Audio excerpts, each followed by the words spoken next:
Vous écoutez Europe 1, il est 11h30, le journal de la santé avec Anne Le Gall. Au sommaire aujourd'hui, avec les beaux jours, attention au risque de noyade. La cirrhose ne concerne pas uniquement les patients alcooliques, mais aussi de plus en plus des patients obèses et diabétiques. Et puis placer une canette de soda entre les deux seins et se prendre en photo, c'est la nouvelle mode, soi-disant pour sensibiliser au cancer du sein. Avec les beaux jours, attention au risque de noyade. Oui, une série de drames ont eu lieu ce week-end avec le décès par noyade d'un adolescent en Isère, d'un garçon de 3 ans en Gironde, d'une fillette de 4 ans en Bretagne. Dans la métropole de Montpellier, des séances de prévention des risques de noyade sont organisées à l'attention des familles, car à côté des risques en piscine, explique Jean-Luc Messonnier, l'un des délégués de la métropole de Montpellier, la Méditerranée présente aussi ses dangers. Tout à fait, notamment auprès des petites digues, vous savez, qui sont là pour éviter l'érosion de la mer sur nos côtes sablonneuses. Il y a des courants qui se créent et qui tirent vers le large, notamment contre ces rochers. Et malheureusement, les enfants sont attirés par ces rochers parce qu'ils peuvent s'adonner à la pêche de crabes, oui, des petits poissons et tout. Et notamment, ils prennent de plus en plus de risques. Et c'est très, très, très dangereux. Donc voilà. Nous, les animations que nous faisons dans les piscines, justement pour prévenir de ces problèmes-là, sont des passages de tests anti-panique. Nous avons une initiation ludique aux gestes qui sauvent, donc au niveau des parents. Nous avons des informations sur les risques de noyade. Donc il faut vraiment anticiper et appréhender le danger et savoir un peu comment aller récupérer quelqu'un, de quelle manière, et savoir avertir les secours s'il y en a des plus proches. Jean-Luc Messonnier qui était l'invité de Marion Calais ce matin dans Europe 1. Bonjour.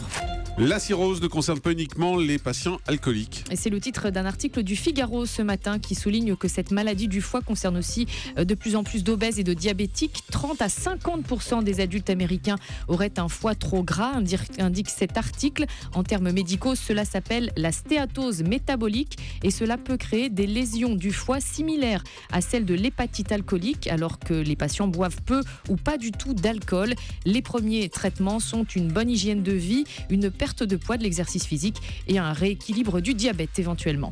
Risque allergique maximal sur le territoire cette semaine. Le mois de juin est en général synonyme de l'explosion des pollens de graminées, des pollens très allergisants. D'après le réseau national de surveillance aérobiologique, toutes les régions sont dans le rouge, à l'exception de la Corse et de la Pointe bretonne qui ne présentent qu'un risque allergique moyen. Et puis des chercheurs mettent au point une prothèse capable de rendre la sensibilité aux amputés. Et c'est un Autrichien de 54 ans amputé d'une jambe qui est le premier à pouvoir en bénéficier. C'est une première mondiale. La prothèse est équipée de capteurs qui sont reliés aux nerfs de la jambe sectionnée. Et ce patient raconte qu'il ressent parfaitement le relief du sol sous ses pas, le sable, le plancher, l'herbe. Cette solution pourrait éviter les douleurs fantômes dont souffrent beaucoup d'amputés. Et puis alors je suis prêt, j'ai pris la canette de soda puisqu'il paraît, regardez, puisqu'il paraît que placer une canette de soda entre ses deux seins et se prendre en photo, c'est la nouvelle mode sur les réseaux sociaux. Alors vous faites votre chronique et puis vous essayez. Alors je ne le ferai pas topless, je vous préviens. Ah non, mais c'est pas drôle alors.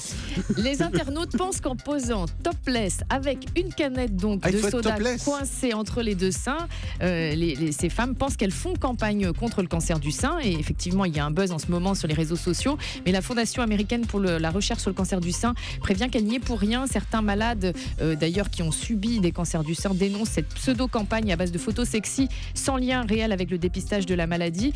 En fait, c'est un détournement d'une campagne partie au départ d'une agence de mannequins qui est à l'origine de ce buzz. Ça n'a rien à voir avec le cancer. Donc, faut le faire ou pas ? Vous le faites ou pas ? Si c'est juste pour la bonne humeur de l'émission, mais alors je n'enlève pas le haut, je vous préviens. Ah bah c'est sympa le service du frigo. Alors, attendez, voilà. Vous allez sur Europe 1. Moi j'ai pas d'équipement pour. Ah non, mais elle doit tenir toute seule normalement. Ah bah non.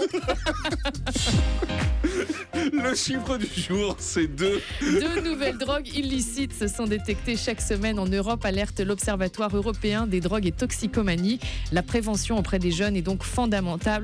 Aujourd'hui, 450 substances sont fichées et suivies. Elles peuvent présenter des risques très graves pour la santé. Vous êtes d'accord, je la mets sur les réseaux sociaux Non. Il y a une demande. Mais ça tient pas. Le standard est en train d'exploser. Vous la tenez très bien avec votre main.